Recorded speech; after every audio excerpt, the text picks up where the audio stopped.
Les céréaliers du Québec, le MAPAC, Unox et Dubreton, fiers partenaires de Zone Agricole.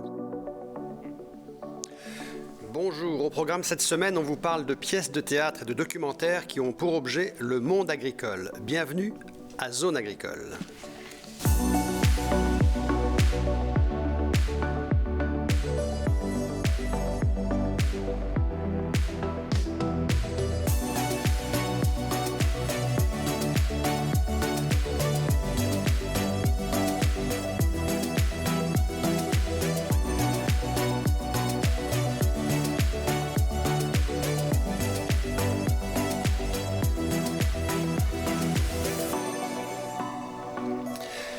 L'agriculture est un monde à part dont tous les Québécois sont fiers, mais qu'ils connaissent peu. Un homme, artiste du plateau Mont-Royal, comme il le dit lui-même, s'est intéressé aux enjeux agricoles pour en faire un sujet de pièce de théâtre.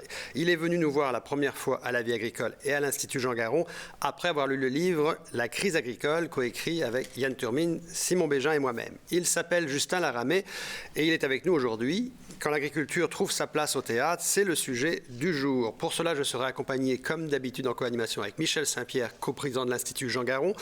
Mais à la fin de cet épisode, on retrouve Yann Turmine pour le coup de gueule, pour la mise en contexte, Simon, et en l'absence de Guy Duval aujourd'hui, donc pas de revue de presse. Mais Simon, tu resteras avec nous parce que nous recevons également François Dubé, qui est producteur, qui a réalisé le documentaire Le peuple de la mer, avec qui on va échanger également aujourd'hui. Bonjour Simon. Bonjour Yannick. Et dans un premier temps, Simon, j'aimerais ça que tu nous rappelles un petit peu ce qui s'est passé entre l'agriculture et la culture, parce que c'est pas banal ce que Justin Laramé a fait. Mais est-ce qu'il y a un historique agriculture-culture, en fait? Oui, il y a un lien, mais le cas de Rondelet est assez particulier. Si on pense spécifiquement au théâtre, je pense que c'est un cas unique. Je ne connais pas d'autres pièces qui ont abordé de front autant la réalité agricole. Justin réussit l'exploit en 2 heures d'expliquer le fonctionnement du système laitier québécois. Tu l'as mentionné, nous, on a essayé dans notre petit essai de 2016 d'expliquer un peu comment ça marche. Je ne suis pas sûr qu'on l'a très bien réussi, mais Justin, lui, par la magie du théâtre, réussit à captiver les gens, à expliquer les fameuses classes de lait. Alors, mais tu sais que moi, je suis très fier d'avoir participer à toi aussi. On est dans la pièce Rondelet, nous, avec des petits extraits vidéo. Alors, quand même, on a une petite contribution à cette grande œuvre. Maintenant... Ça compense pour le peu de lecteurs qu'on a eu pour le livre. Oui. Alors, écoute, au théâtre, l'agriculture est un grand absent, on peut le dire comme ça, mais à la télévision québécoise, le monde rural est très présent. Alors, on n'a qu'à penser aux grands classiques, là, Le Survenant, Les belles histoires des pays d'en haut, Terre humaine, Le temps d'une paix... Les filles de Caleb. Alors, puis plus récent, il y a eu 5e rang, il y a eu, le temps des framboises, et même L'amour est dans le pré. Alors, le monde rural... Mais l'approche n'est pas la même. Non. Alors, l'agriculture, dans ces nombreuses séries-là, sert de fond de scène à toutes sortes d'intrigues amoureuses, policières. Mais on ne rentre jamais, comme le fait Rondelet, comment ça marche l'agriculture, comment ça fonctionne. Par ailleurs, toutes ces pièces-là ont un effet. On l'a vu, on en a discuté récemment avec Émilie la Santané, le poids de l'agriculture en politique québécoise. On a expliqué à ce moment-là que le poids démographique, économique est peut-être plus restreint qu'il l'a déjà été. Mais le poids culturel de l'agriculture est très présent en agriculture. Il n'y a pas un gouvernement qui va oser attaquer de front l'agriculture, avoir l'impression de s'en prendre aux agriculteurs. Les Québécois ne l'accepteraient pas. Mais à ce moment-là, c'est une espèce d'attachement à un passé un peu idyllique. Émotionnel un peu? Pardon? Attachement émotionnel? Émotionnel. Les agriculteurs sont perçus comme des gens qui travaillent fort, ils nous nourrissent, ils ont de la misère, il faut les aider. Maintenant, ça a un effet un peu pervers. Comme l'agriculture est un peu sanctifiée dans l'imaginaire québécois, le message que ça envoie au gouvernement, c'est il ne faut pas toucher à ça, il ne faut pas rien changer. Les politiques sont un peu immuables, le statu quo. Alors qu'il faudrait qu'il y ait des changements. Mais ces changements-là pourraient heurter, déplaire au monde agricole. Donc, les gouvernements sont très, très prudents. Alors qu'il faudrait, on le répète souvent, nous, à l'Institut-Garon, il faudrait qu'il y ait des changements. Alors, avec Rondelet, on peut dire que Justin, de toute façon, a mis les pieds dans le plat, on en parlera avec lui tout à l'heure, mais Simon reste avec nous, parce qu'on va recevoir dans quelques secondes François Dubé, qui est producteur de documentaires, qui a touché aussi au monde de l'agriculture et des pêches.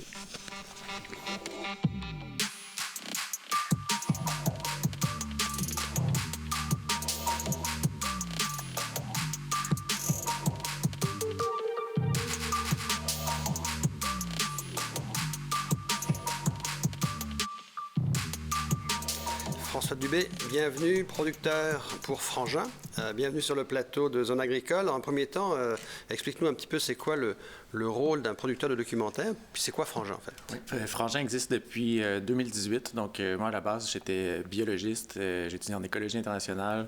Puis je me suis réorienté vers la réalisation en cinéma, beaucoup en documentaire. Là. Moi, j'aime aller à la rencontre du réel puis essayer de raconter ces histoires-là.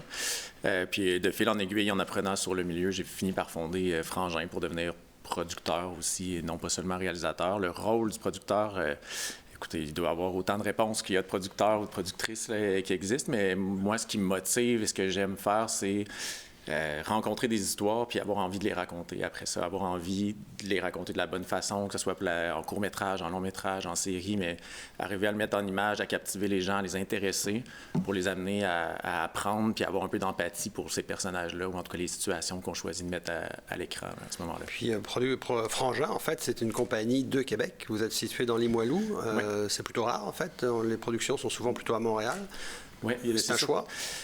Oui, c'est un choix. Moi, je viens de Québec. J'avais envie de travailler, j'avais envie, en fait, de rester ici. Donc, ça n'a jamais été dans les possibles de bouger. Je me suis toujours dit que, justement, il y en a moins, mais que peut-être il y avait plus d'espace à prendre. Mais en ce moment, et à Québec et en région, là, il y a un super beau mouvement de gens qui souhaitent amener plus de sous, plus de développement de cette industrie-là, cinéma-télé, en région et à Québec. Donc, les gens se regroupent pour avoir une voix commune auprès des institutions gouvernementales, puis qu'il y ait plus de production qui se passe. Là. Alors Simon, François, tu sais, a fait un documentaire qui s'appelle « Le peuple de la mer », qui touche au monde des pêches, en fait, sur les îles de la Madeleine, pêche au homard. Oui, exact. Puis tu mentionnais tantôt que j'avais réalisé, mais je n'ai pas réalisé celui-là. Qui a été producteur, c'est Vincent Leroux qui l'a réalisé avec l'aide d'Annie Landry qui vient des îles de la Madeleine. Donc, c'est vraiment leur impulsion, leur idée. Puis nous, on a aidé à les organiser. François, est-ce que tu crois s'il y avait, comme tu dis, il y a de plus en plus de maisons de réalisation en région, penses-tu que ça va contribuer à avoir plus de présentation de la réalité rurale, de la réalité de l'agriculture, entre autres? Oui, c'est certain. En fait, c'est le but. Là. Il y a à la fois que cette industrie-là, c'est une industrie aussi, là, les gens qui rêvent de travailler dans ce milieu-là ne pensent pas qu'il faut aller absolument à Montréal. On peut aussi en vivre et travailler en région. Mais c'est aussi le but qu'il y ait des histoires qui se racontent sur les régions, mais par des gens des régions. C'est pas toujours... Il y en a, là, il y a des films en fiction qui s'intéressent à ce qui se passe en région au Québec, mais c'est souvent mené, puis ça peut être des très beaux, très bons films, mais menés par des équipes qui viennent de Montréal. C'est là que l'industrie est la plus forte, où il y a le plus de gens. Là. Et qu'est-ce que le peuple de la mer, en fait, t'a appris comme producteur, en fait, cette approche du monde de la pêche? Bien, ce que moi, j'ai beaucoup apprécié, c'est justement d'arriver à donner vie en 15 minutes, avec très peu de paroles dans ce film-là, très contemplatif, à une vision qui émanait d'Annie Landry, qui est présente aux îles de la Madeleine, qui observe la façon dont l'industrie de la pêche se comporte, entre guillemets, voir un peu le fossé qui se crée des fois entre les pêcheurs et les industriels de la pêche, qui sont plutôt dans une lutte sur une définition du prix à chaque année et qui investissent beaucoup d'argent et d'énergie à définir ce prix-là. Puis vu de l'extérieur, bien, c'est un petit écosystème, c'est une petite gang qui devrait être ensemble, en fait. Donc, il y avait la volonté de créer un film où on les retrouve ensemble. Dans la réalité, il y a peut-être un fossé un peu plus grand, mais là, dans le film, on comprend bien que c'est insulaire, c'est petit, c'est très important pour ce peuple-là qui vit aux îles de la Madeleine, ça fait partie de leur culture de s'unir à travers cette activité-là. Donc, c'est ça qui était la motivation profonde derrière la création de ce film-là avec eux. Alors, très heureux d'avoir rencontré un producteur. Simon, je pense que l'Institut réfléchit à des projets aussi documentaires. On ne pourra pas en parler aujourd'hui, mais on va certainement revoir François Dubé dans les prochains mois et prochaines années avec nous. Merci d'avoir participé à cette émission aujourd'hui. Avec plaisir. Merci à vous. Les petites fermes comme nous autres, là, je te dirais, c'est pas assez rentable pour grossir. Là. Ouais, je comprends, Sylvain, mais c'est qui se met de l'argent dans les poches? Transformateur, agro pur, Saputo, Parc-Malade, ça s'arrange tout entre eux autres, ce monde-là. Là. OK, mais je veux dire, agro-pur, là, c'est pas une coop, ça? Une coop. Une coop qui accepte plus de nouveaux membres, mais qui achète ceux qui sont dans la misère. Hey, je pense pas qu'on peut parler d'une coop rendue là. Alors Justin Laramé, bonjour. Content de te revoir aujourd'hui. Michel, bien sûr, bienvenue dans ton émission. Bonjour Justin. Et Justin, on vient d'entendre l'extrait justement sur une réaction par rapport aux transformateurs, à AgroPure en particulier, qui en prend pour son grade d'ailleurs. Ça a été quoi la réaction justement des transformateurs suite à Rondelet? Parce qu'on parle souvent des producteurs, le public a aimé, les producteurs qui ont aimé. Mais les transformateurs, ils ont vécu ça comment? Bien évidemment, Saputo n'a jamais voulu participer au projet, donc on ne parlera pas de Saputo qui ne s'est ni impliqué dans le projet, ni n'est venu voir le projet. Donc on va parler d'Agropur. Le projet en soi, on peut dire qu'il est plus dur sur Agropur parce qu'on se demande pourquoi les coopératives ont participé d'une certaine façon à cette dérive, mais on réussit à l'expliquer. On réussit aussi à dire à la fin que sur les produits laitiers, la vache bleue, ben ça veut dire que le lait vient d'ici, il n'y a pas de produits laitiers de l'étranger qui entrent dans la confection du produit laitier. Bien ça, s'il y a une compagnie au Québec qui a des vaches bleues sur tous ses produits, c'est Agropur. Donc, d'une certaine façon, oui, le spectacle est plus dur à l'encontre d'Agropur, mais d'une autre façon, sert beaucoup Agropur dans sa finalité.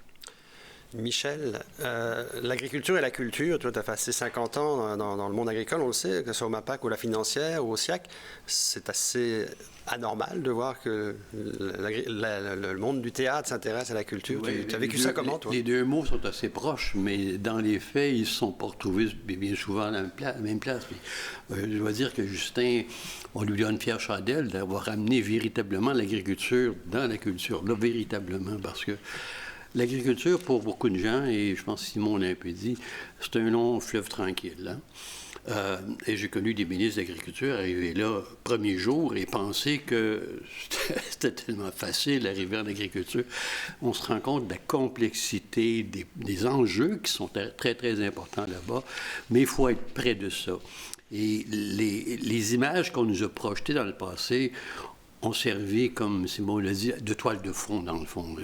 Toutes les émissions se passaient dans les campagnes. Qu'est-ce que Rondelet a changé vis-à-vis du public, là, en fait? Bien, d'abord, il a mis le doigt sur, je dirais, un problème ou une complexité dans un secteur que tout le monde pense qui est tellement facile.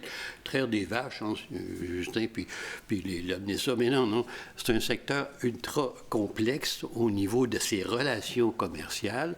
Et Justin a montré ça. D'abord, il pose dès le départ la question: comment on va comprendre cette histoire-là? Ces classes de lait qui sont absolument... pour tout le monde, du chinois. Oui, tout à fait. Justement, Justin, comment ça t'arrive au départ? Parce que toi, tu es tombé en partie sur le livre de la crise agricole, tu apprends l'histoire du lait diafiltré, tu veux parler à l'Institut Jean Garon, tu veux parler à Yann Turmine, tu fais ta tournée comme ça, mais pour un comédien du plateau à Montréal, pourquoi tout d'un coup tu dis, moi je vais fouiller le lait diafiltré puis je vais faire une pièce? C'est comme pas logique. Non, en fait, c'est que je suis jumelé au départ à Ginette Lafleur dans un festival de théâtre. Ce festival-là fait ce qu'on appelle des mix-ups, donc on prendre des artistes et l'artiste doit essayer de trouver un problème, une solution à un problème scientifique. Donc, problème scientifique très cartésien, résolution artistique peut-être un peu plus à l'extérieur des sentiers battus. Et c'est en m'intéressant à la détresse psychologique des producteurs laitiers, donc ceux qui ont des animaux, ceux qui sont tous les jours à la ferme, tranquillement, pas vite. Donc, c'est en m'intéressant aux producteurs, tout simplement. Au départ, je pensais que le fait de venir de Montréal était un désavantage. Et 8 ans plus tard, parce qu'on est 8 ans plus tard, le début de l'enquête, 8 ans plus tard, je me suis aperçu que finalement, c'est un grand avantage parce que ce que le spectacle a réussi à faire, c'est de réduire le fossé entre le consommateur et l'agriculteur. Donc, ce fossé qui s'agrandit de plus en plus. Entre la ruralité et le monde urbain aussi. Entre la ruralité et le monde urbain. Donc, le fait d'avoir gagné la confiance des producteurs en allant chez eux, qui montent leur affaire, puis leur faire comprendre à eux aussi que le gars de Montréal, il veut aussi comprendre la réalité, puis il veut valoriser le produit qui est en train de se faire. C'était une chose importante. Et là, on est donc 8 ans plus tard. Trump vient d'être élu et on va remettre en question la gestion de l'offre. Et je suis en train d'écrire le documentaire Cinéma de Rondelet. Donc, c'est comme si je reviens au point de départ. Tu mets le point sur la gestion de l'offre. J'allais venir là-dessus en disant, toi, tu as traité plusieurs sujets, le lait diafiltré, les transformateurs, l'importation des diafiltrés par les grands transformateurs. Et tu as mis en lumière, en fait, la gestion de l'offre, les classes de lait. Tu as expliqué, tu as vulgarisé à plein de gens qui ne savaient pas ce que c'était ou comment ça marchait, ce qu'était la gestion de l'offre. Puis c'est quelque chose qui, aujourd'hui, dans l'actualité, nous revient en pleine face, puisqu'il y a le projet de loi pour bloquer, en fait, les prochaines négociations ou autres. Comment tu vis ça et comment même tu vas adapter ça éventuellement dans un scénario cinéma? Parce que le monde évolue dans le monde du lait aussi. Bien, ce qui est fascinant, c'est qu'on revient au point de départ. Donc, d'une certaine façon, là, la gestion de l'offre a eu plusieurs blessures. La ECG, le PTPGP, la CEUM, c'est toutes des blessures dans la gestion de l'offre. Et aujourd'hui, bien, probablement qu'on va vouloir en faire une autre en 2026, quand on va réouvrir les négociations. Or, un système protectionniste comme la gestion de l'offre n'est pas fait pour avoir des brèches à l'intérieur. C'est fait pour nourrir le peuple. C'est l'identité d'un peuple. On se rappelle qu'aux États-Unis, c'est le sucre et le coton. Donc, on est vraiment dans l'identité d'un peuple.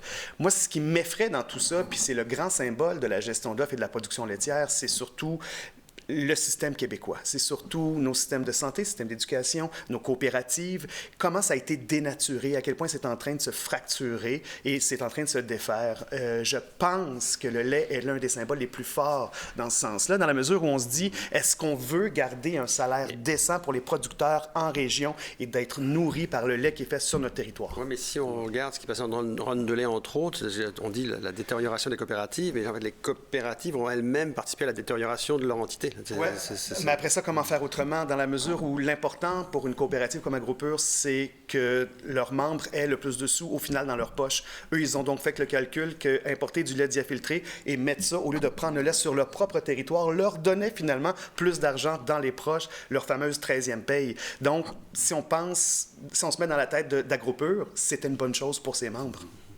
Alors là, il y a des projets qui s'en viennent. Alors, Ronde de lait, je crois savoir, il y a une pièce de théâtre pour enfants. Il y a la petite pièce Ronde de lait pour enfants, pour les écoles. Berlingot va commencer à tourner à partir de l'année prochaine. C'est une version 1 heure. Il y a un audio Radio-Canada. Il y a un projet qu'on est en train de... Bien, l'audio de Radio-Canada, oui, de Ronde de lait.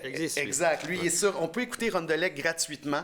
C'est payé par le Conseil des arts et des lettres du Québec, du Canada, et donc c'est sur audio, c'est gratuit. Mais le prochain projet audio... Oui, que je travaille sur un projet audio. On est au cœur de ça. C'est en fait après m'être intéressé au lait, là, je m'intéresse à la vache. Qu'est-ce qu'on fait avec la vache? J'ai parlé à des gens qui me disaient qu'au Québec, on avait un taux de réforme de vache beaucoup trop élevé.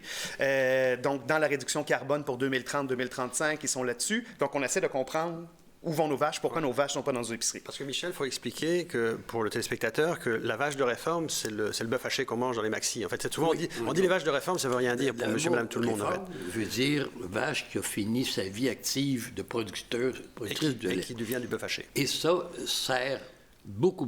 En fait, dans le fond, c'est la principale filière de bœuf haché. Alors, tout ce qui s'appelle... Et là, dans l'historique, alors je ne sais pas si ton audio va toucher à ça, mais dans l'historique de tout ça, il y a le fameux abattoir Colbex, qui a appartenu à un monde un peu frauduleux pendant une période, qui a appartenu à CLUPA, qui a appartenu à pas mal de monde, et qui n'existe plus, qui a fermé ses portes, qui fait en sorte que les vaches de réforme sont abattues aux États-Unis. Maintenant. Exactement. Donc c'est un peu le cœur. Nous, on avait enquêté comme Vie agricole sur l'histoire. C'est compliqué. Oui, c'est très compliqué. Le cœur de l'histoire, c'est évidemment la faillite de Colbex. Nous, on se demande comment ça se fait qu'on a 400 000 vaches de réforme au Québec, plus environ un peu moins de 200 000 bouvillons, et qu'on n'a aucune idée de la viande qui se retrouve dans nos épiceries. C'est un scandale. Même quand on regarde dans des épiciers comme à plus petit prix, là, ce n'est même pas étiqueté. Donc, ça veut dire que ça ne vient ni AA Canada, ni USDA États-Unis. On comprend aussi qu'il y a deux lignes de pensée. Ça n'a aucun sens, la réciprocité des règles. D'une certaine façon, nous, les producteurs laitiers, leurs vaches, ils ont un cahier de charge, Plan Action Canada, gros comme ça. Ils doivent respecter l'environnement, le bien-être animal, et ça continue à évoluer. De l'autre côté, quand on envoie nos vaches chez Cargill, puis elles se font transformer en viande hachée, à ce moment-là, ce qui arrive, c'est qu'on va mettre des viandes américaines, uruguayennes, avec pas du tout les mêmes normes. Donc, dans le même hamburger qu'on mange, il y a deux façons de faire complètement différentes. Et ça n'a pas de sens parce que les producteurs d'ici paient pour ça. Nous, on paie aussi pour avoir des normes plus élevées, mais on nous resserre dans nos propres restaurants une viande qui ne vient pas 100% de chez nous. Mm-hmm. Alors, plus on écoute un comédien, plus on se comprend que c'est encore plus compliqué qu'on pensait l'agriculture. On écoute la passion aussi en même temps. Oui. En parlant d'une autre passion qui t'anime aussi en ce moment, c'est la fameuse pièce Temps de cochon, qui devrait voir le jour aussi dans les prochains mois. Ça, on est en pleine crise du porc depuis quelques mois. On en a parlé plusieurs fois dans l'émission. C'est un sujet qui a été beaucoup traité dans Zone agricole, la crise du porc, en fait, et les nouvelles orientations que certains veulent faire, comme Dubreton qui était là la semaine dernière d'ailleurs. Mais toi, tu vas traiter ça comment, le temps de cochon? C'est un regard sur la crise, c'est un regard sur l'industrie? Alors, pour le faire simplement, parce que Yann Surman m'avait dit, tu pensais que le lait c'était compliqué, attends de voir dans le cochon. On se pose la question de t'aller rencontrer les gens qui ont perdu leur emploi à Vallée-Jonction, les gens qui ont perdu leur emploi à Princeville. Donc, on est allé rencontrer ces gens-là et on suit d'une certaine façon certains d'entre eux dans leur réorientation. Ah bon? Et on pose la question suivante, le Québec aussi devrait-il se réorienter comme ses travailleurs? Donc, est-ce qu'on devrait nous aussi concevoir notre deuxième plus importante production agricole autrement? Je commence à fouiller dans l'ASRA, où va l'argent, etc. Comme Québécois, comme comme contributeur là, aux impôts, tout ça. Il y a vraiment des questions très, très importantes à se poser dans la filière porcine et plus douloureuses encore que dans le secteur laitier. Oui, puis d'ailleurs, le sujet de l'ASRA, on en a parlé, Michel, dans l'émission. Vincent Breton était là récemment, ça a été vraiment le sujet du cœur de l'émission. On pourra en reparler. Je me rappelle quand j'ai lu La vie agricole, quand j'ai lu votre livre, Une crise agricole, et j'ai lu sur le lait diafiltré, eh bien là, il vient de se passer la même chose quand j'ai vu où allait l'assurance stabilisation. Puis j'ai rencontré un producteur, la ferme Villoise, au Lac-Saint-Jean, qui produit des petits porcs, et lui, il a eu une mauvaise saison l'année passée, et il n'a même pas le droit à l'ASRA parce qu'il ne rentre pas dans le modèle de l'ASRA. Mais quand tu vas toucher à l'ASRA, quand tu vas toucher au porc, de toute façon, tu vas encore une fois mettre les pieds dans le plat et déranger des gens qui ne veulent pas être trop dérangés. Puis comme tu es connu maintenant, c'est ça que je voulais te poser comme question, c'est quand tu as fait Rondelet, c'était correct. Même nous, quand tu es venu nous voir, on se dit, bon, il arrive d'où, d'une autre planète.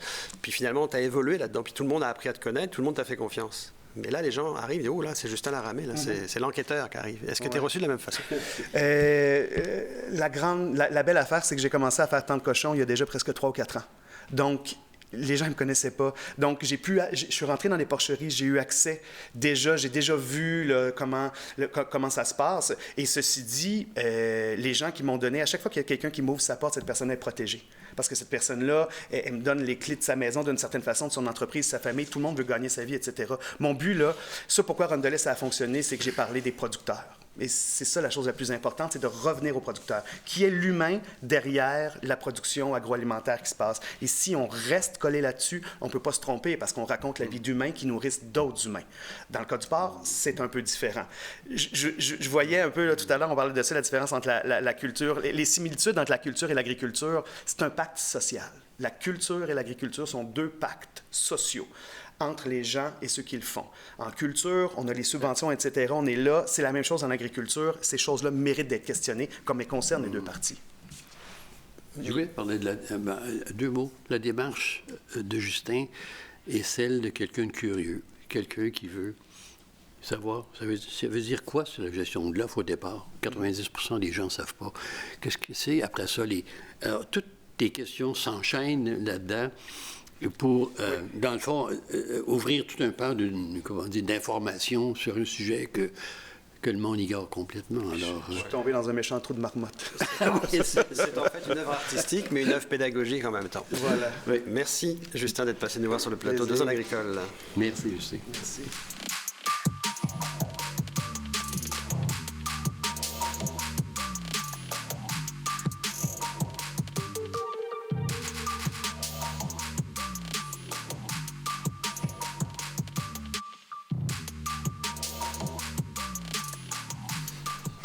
Alors Yann, tu as entendu les conversations qu'on a eues avec François Dubé, mais avec Justin notamment. On a reparlé de Rondelet que tu connais très bien puisque c'est puisé en partie dans un des livres que tu as coécrit. Tu vois ça comment, toi, l'agriculture qui s'empare de la culture? C'est comme un espace de liberté qui s'empare d'un espace où il n'y a pas trop de place à la liberté. C'était très intéressant. D'ailleurs, un gars de la ville qui vient de nous expliquer l'agriculture, c'est un peu spécial, mais ça a donné des très bons résultats. Puis je pense que c'est ça prenait pour expliquer aux gens qu'est-ce qu'est l'agriculture aujourd'hui. Or, non, ça a été surprenant, mais ça a été efficace. Alors, dans les sujets qu'on a abordés dans Rondelet, on a reparlé tout à l'heure du lien filtré, on a parlé de la gestion de l'œuf. Là, on sait qu'il va parler prochainement de Colbex, de crise du porc. Mais il y a un élément dans Rondelet aussi, moi j'avais retenu, parce qu'il nous parlait des veaux, puis il y a même un passage dans Rondelet où on nous dit les veaux, ça vaut rien, on les tire derrière la grange, puis on les jette. Il y a quelqu'un qui dit ça dans Rondelet. Est-ce que c'est encore le cas aujourd'hui ou qu'est-ce qui change dans l'agriculture par rapport à ça? Bien, ça a bien changé, mais effectivement, à l'époque quand Justin a fait ses recherches, au moment que Rondelet a sorti, effectivement, il y avait une problématique majeure qui durait depuis plusieurs années où c'est que le veau était pratiquement un déchet de la production laitière et beaucoup de producteurs payaient pour envoyer... Puis aujourd'hui, ça vaut quoi, un veau? Aujourd'hui, c'est le Klondike. Pendant que Justin faisait sa pièce, un producteur payait pour envoyer un veau, d'où certains veaux étaient tués directement à la naissance. Aujourd'hui, un veau, ça vaut entre 900 $ et 1 000 $. Qu'est-ce qui a créé ce marché, en fait? C'est tout simplement, là, je veux dire, un concours d'un peu de circonstances. Il y a une demande très importante de ce qu'on appelle de veau de grain. Il manque de viande rouge en Amérique du Nord, ça peut être surprenant à dire, là, mais le veau de grain a explosé et il y a une demande très, très forte. C'est une question de gestion de l'offre et la demande. Puis ça met, je pense que ce qui est intéressant, c'est que ça met un peu en perspective pourquoi il y a de la gestion de l'offre. Dans le veau, il n'y a pas de gestion de l'offre. On a ça, des variations qu'un produit agricole ne vaut absolument rien à un moment donné, puis un an après, le produit est très rare, il vaut des fortunes. Alors que le lait garde sa stabilité par la gestion de l'offre. Mais d'ailleurs, en parlant de gestion de l'offre, peut-être pour terminer, dans le Bill C-282 qu'on essaye de faire passer actuellement au fédéral, qui protégerait des prochaines ententes internationales, qu'est-ce que tu en penses? Est-ce que ça prend ça pour sauver la gestion de l'offre? Est-ce que j'en pense? Non, pas nécessairement. Ça peut être discutable. C'est sûr qu'il y a une élection américaine qui s'en vient. Il y a beaucoup d'inquiétudes face à la gestion de l'offre. De l'autre côté, c'est ce qu'on voit actuellement. Il y a une fermeture des frontières aussi un peu partout. Les Américains vont fermer leurs frontières. Trump va arriver au pouvoir au mois de janvier. Maintenant, c'est confirmé. Est-ce que le Bill C-282, c'est comme une protection où, si demain matin, les Américains veulent de toute façon toucher à la gestion de l'offre, ils y toucheront quoi qu'il en soit? Oui, mais quelque part, je trouve ça bizarre qu'on a besoin d'une loi pour renforcer, pour dire aux négociateurs quoi faire. Le gouvernement doit contrôler ses négociateurs quelque part. Est-ce qu'on a besoin d'une loi pour contrôler les négociateurs du gouvernement? Je trouve quand même un peu... Un peu comme Rondelet, il y a beaucoup de spectacles aussi en politique. Là. Il n'y a pas rien que les artistes qui font du spectacle. Alors, je pense qu'il y a une partie spectacle. On verra dans les prochains mois, dans la prochaine année. Là, Et on n'a pas d'ailleurs encore la réponse à savoir si les Américains vont revenir sur la demande par rapport à la gestion de l'offre non plus. C'est encore des spéculations pour le moment. C'est ça. Alors écoute Yann, merci beaucoup d'avoir participé encore une fois à Zone Agricole. Merci à vous tous de nous suivre sur Zone Agricole, sur MatTV. Vous pouvez mattv.ca également, quand c'est diffusé après le câble, vous pouvez nous retrouver et suivre toutes ces informations également sur lavieagricole.com où vous retrouvez tous les articles même qui étaient liés à Rondelet entre autres.